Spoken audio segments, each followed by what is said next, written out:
proses meningkatnya suhu rata-rata atmosfer, laut, dan daratan bumi. Kendaraan bermotor. Jumlah kendaraan bermotor selalu bertambah tiap tahunnya. Kendaraan bermotor menghasilkan gas karbon monoksida yang sangat berbahaya bagi kesehatan manusia dan gas karbon dioksida yang menyebabkan efek rumah kaca. Gas buangan industri. Gas buangan dari industri juga menyebabkan efek rumah kaca dan berpengaruh pada kehidupan makhluk hidup. Karena asap buangan pabrik mengandung gas karbon dioksida dan gas metana yang berbahaya. Penggunaan CFC yang tidak terkontrol. CFC merupakan bahan kimia yang digunakan di berbagai peralatan rumah tangga, seperti kulkas dan pendingin ruangan. Hal ini dapat menimbulkan pemanasan global karena CFC berperan dalam efek rumah kaca. Pembakaran hutan dan penebangan liar. Pohon merupakan salah satu penghasil oksigen terbesar di dunia, dan di saat fotosintesis, pohon akan mengambil karbon dioksida dari udara. Karena banyaknya aksi pembakaran hutan secara ilegal, banyak pohon-pohon habis terbakar, sehingga kadar CO2 di udara tetap banyak. Gas metana. Gas metana yang dihasilkan oleh mikroba yang ada di rawa-rawa dan juga berasal dari kotoran hewan ternak dapat menyebabkan efek rumah kaca yang berujung pada pemanasan global. Efek rumah kaca. Penyebab efek rumah kaca adalah akibat efek panas yang dipantulkan ke permukaan bumi dan terperangkap oleh gas-gas yang ada di lapisan atmosfer, sehingga mengalami pemberhentian dan tidak dapat diteruskan kembali ke luar angkasa.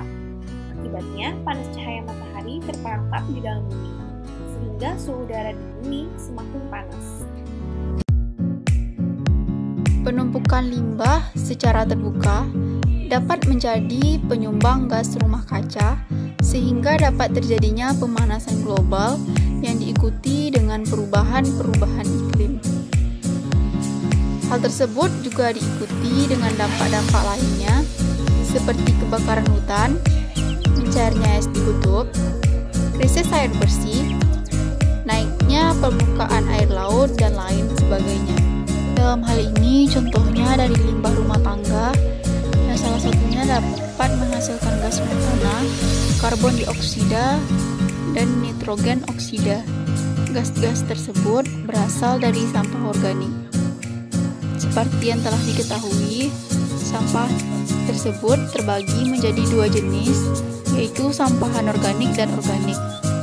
Timbunan sampah yang mengandung sampah organik mengalami proses penguraian atau pembusukan secara anaerob dan akan menghasilkan gas yang disebut dengan gas metana, karbon dioksida, dan nitrogen oksida. Untuk mengurangi penumpukan limbah yang diperlukan upaya dan kesadaran individu terhadap lingkungan sekitarnya dengan memisahkan limbah yang dapat digunakan kembali atau tidak,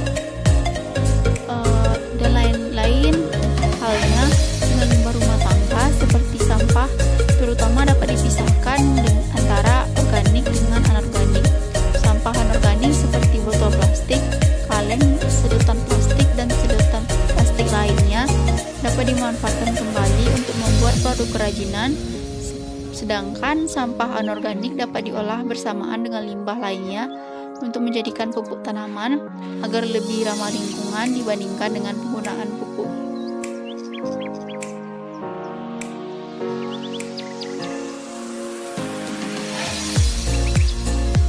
Pada pembuatan pupuk menggunakan organik, terlebih dahulu bahan-bahan tercicik dan dimasukkan ke dalam wadah. Dalam pembuatan pupuk diperlukan bahan seperti air gula atau mulasi empat. Pertama-tama campurkan EM4 dan molase dengan perbandingan 1:1. Di sini perbandingan kan tutup botol.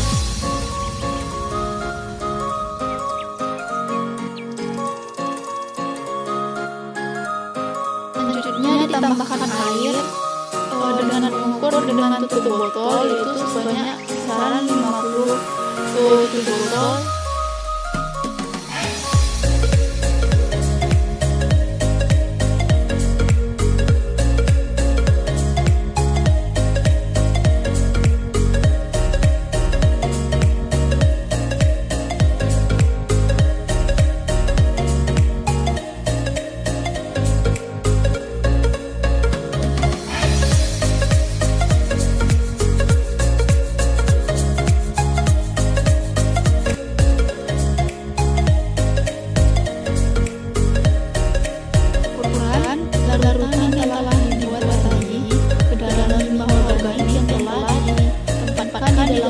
sebelumnya.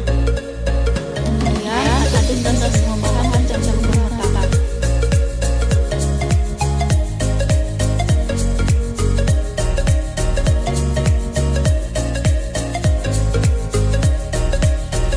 Tambahkan kotoran hewan ke dalam wadah tempat limbah organik yang telah dicampur tadi.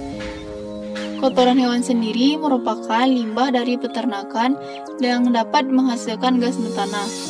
Selanjutnya, aduk hingga semua bahan-bahan tercampur merata.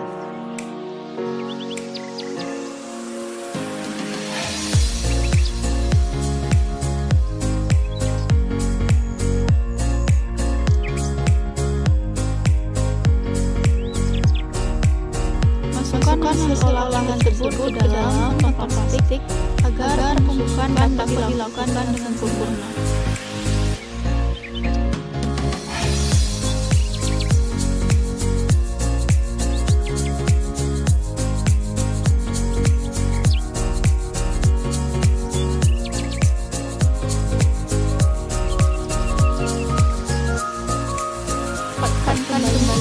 Pada kantong plastik agar bau-bau busukan pada tersebut tidak tersebar ke area lingkungan sekitar.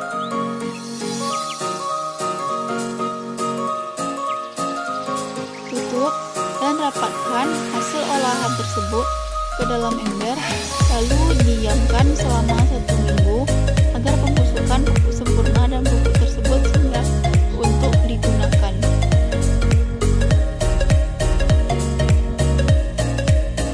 Dampak negatif dari pupuk organik yaitu apabila kita memberikan pupuk organik yang rendah kandungan unsur haranya, maka pertumbuhan tanaman tersebut dapat terhambat serta bisa layu dan mati.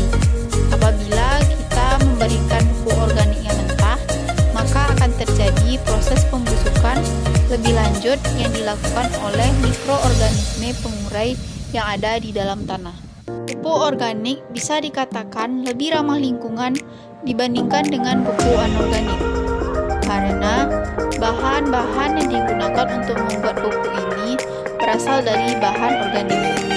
Pupuk organik sangat bermanfaat bagi peningkatan produksi pertanian, baik kualitas maupun kuantitas, mengurangi pencemaran lingkungan, dan meningkatkan kualitas lahan